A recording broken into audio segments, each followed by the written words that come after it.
नमस्कार दोस्तों, स्वागत है आपका CNS दृष्टिकोण में। ये मार्च 2022 में जो विश्व का सबसे प्रतिष्ठित मेडिकल जर्नल है जिसको द लैंसेट नाम से, उसमें एक इम्पॉर्टेंट शोध छपा है कि भारत में कोविड-19 की वजह से जो मृत्यु दर था वो भारत सरकार ने बहुत कम रिपोर्ट करा। तो वो भारत सरकार ने 5 लाख से भी कम कोविड की मृत्यु आधिकारिक तौर पे 2021 के अंत तक रिपोर्ट करी थी, जबकि द लैंसेट के शोध का अनुमान है कि कम से कम 40 लाख लोग कोविड-19 से मृत हुए भारत देश में, और विश्व में अब तो उस समय करीब 50 लाख के आसपास, 50 लाख से ऊपर लोग मृत थे। तो आप ये मान लीजिए कि हर 5 में से 4 कोविड से होने वाली मृत्यु भारत में हुई, और भारत में सबसे ज़्यादा लोग कोविड से मरे।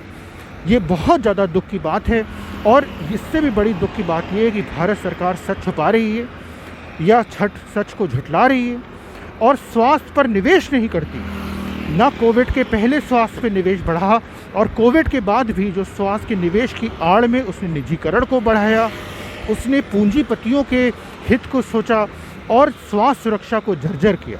आप टीकाकरण को ही देख लीजिए, कितने गैर जिम्मेदाराना ढंग से टीकाकरण किया गया, और 1 साल से ऊपर हो चुका है। और आज भी अगर आप देख लीजिए तो विश्व के जो बड़े देश हैं उनकी आबादी में कितने लोगों का टीकाकरण हुआ, कितनों को बूस्टर लगी, और उसके आंकड़े किस इंटीग्रिटी के साथ पब्लिक डोमेन में हैं। और एक हमारी तरफ है, आप देख लीजिए, जहाँ विज्ञान से लेके हर चीज़ पे सवाल उठे। तो उम्मीद है कि हम लोग विज्ञान को, शोध को पर अपने निर्णय आधारित करेंगे। मृत्यु को छुपाएंगे नहीं। लाशें तैर रही थी नदियों में, वो तस्वीरें कोई कैसे भूल सकता है।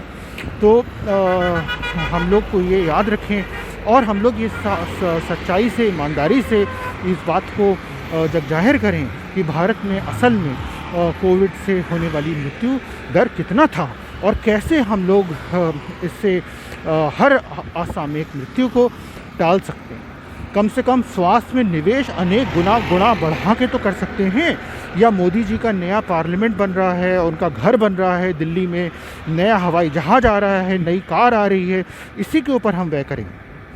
प्राथमिकता चुन लीजिए और उसी के हिसाब से हम और आप अपने वोट का इस्तेमाल करें।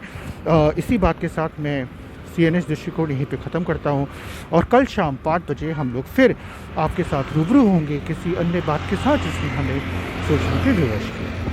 Bye bye.